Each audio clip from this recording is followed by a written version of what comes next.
Bonjour, mon nom est Mario Laubier. J'entends quelquefois les gens dire que les autres sont menteurs, exigeants, chialeux, etc. Un bien mauvais départ pour établir ou entretenir une relation, vous ne croyez pas? Il existe une différence fondamentale entre apprécier les gens, aimer les gens et faire confiance aux gens. Je peux apprécier quelqu'un sans nécessairement lui faire confiance. Par exemple, je peux apprécier l'acteur américain Charlie Sheen, mais sans nécessairement lui faire confiance. La confiance est un élément tellement important. Une grande question se pose. Est-ce qu'on doit d'abord donner la confiance pour ensuite recevoir celle de l'autre ou recevoir la confiance de l'autre pour ensuite donner la nôtre? Eh bien, là-dessus, j'ai une anecdote à vous raconter. Vous conduisez votre véhicule automobile et tout ce qui vous sépare des autres conducteurs de l'autre côté, eh bien, c'est une ligne jaune ou une ligne blanche. Est-ce que vous donnez d'abord votre confiance à l'autre ou vous attendez que l'autre vous fasse confiance? La bonne nouvelle, dans ce cas-ci, eh bien, c'est qu'on n'aura pas à débattre très très longtemps si c'est la poule ou l'œuf qui est arrivé en premier. Lorsqu'on parle de confiance, il existe vraiment un ordre défini. Cet ordre est le suivant. Vous avez d'abord à faire confiance aux autres avant qu'ils ne vous fassent confiance. On ne peut pas avoir l'attitude de quelqu'un qui se dit « ils vont me faire confiance, puis ensuite, moi, je vais leur donner la mienne ». Ma mère me répétait souvent cette phrase. Dans la vie, tu ne peux pas donner ce que tu n'as pas. Alors, si tu ne peux pas faire confiance aux autres, c'est la loi du retour. La confiance ne peut pas revenir. Un collègue à moi m'a dit récemment à raconter une histoire sur l'importance de la confiance.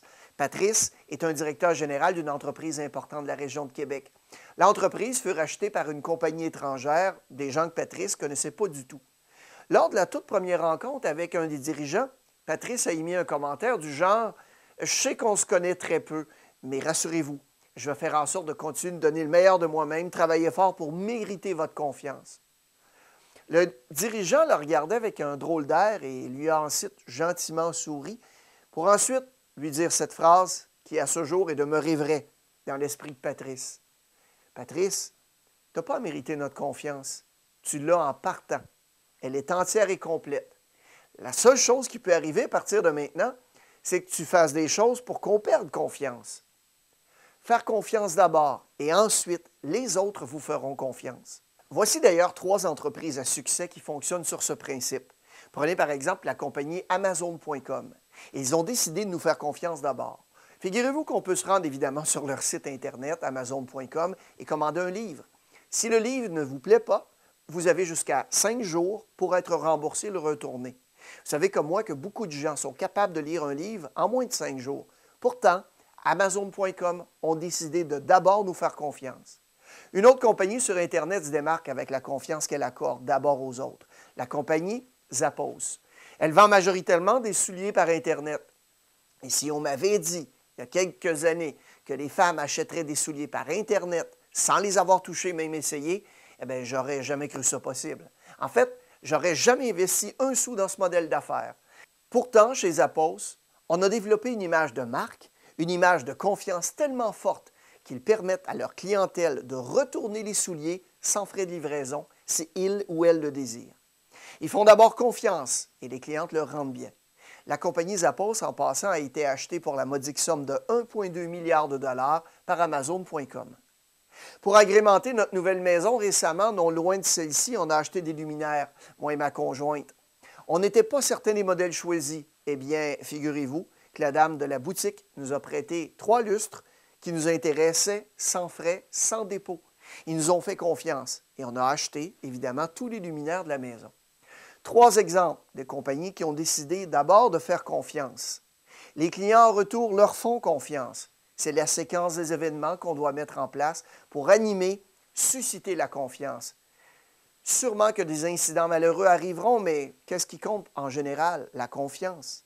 La deuxième façon de créer la confiance, c'est d'abord de devenir un pâtissier et non un mangeur de pâtisserie, comme le raconte Guy Kawasaki dans une de ses conférences.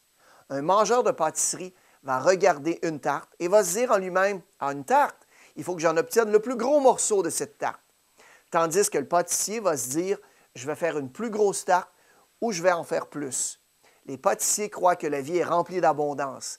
Un pâtissier croit qu'on peut faire beaucoup de tartes et que tout le monde peut sortir gagnant. Tout le monde peut avoir une attitude gagnante. Ce sont les personnes en qui on peut avoir confiance. La troisième façon de créer la confiance, c'est d'avoir une attitude de oui. Vous vous rappelez le film avec Jim Carrey? Il s'est mis à dire oui à tout ce qui se présentait devant lui. Il ne pouvait pas dire non. Il en avait marre d'être négatif et en avait marre de sa vie. Lorsque vous rencontrez des gens qui suscitent rapidement la confiance, avez-vous remarqué que ce sont toujours des gens qui veulent aider les autres? Si ces personnes vous demandent quelque chose, on peut juste leur répondre oui. Développez une attitude de comment puis-je vous aider. Si vous décidez de modifier votre perception que vous avez du monde en faisant d'abord confiance et ensuite en croyant qu'il est possible de vivre dans un monde d'abondance et que finalement vous avez toujours l'attitude de vouloir aider les autres, alors, vous susciterez la confiance.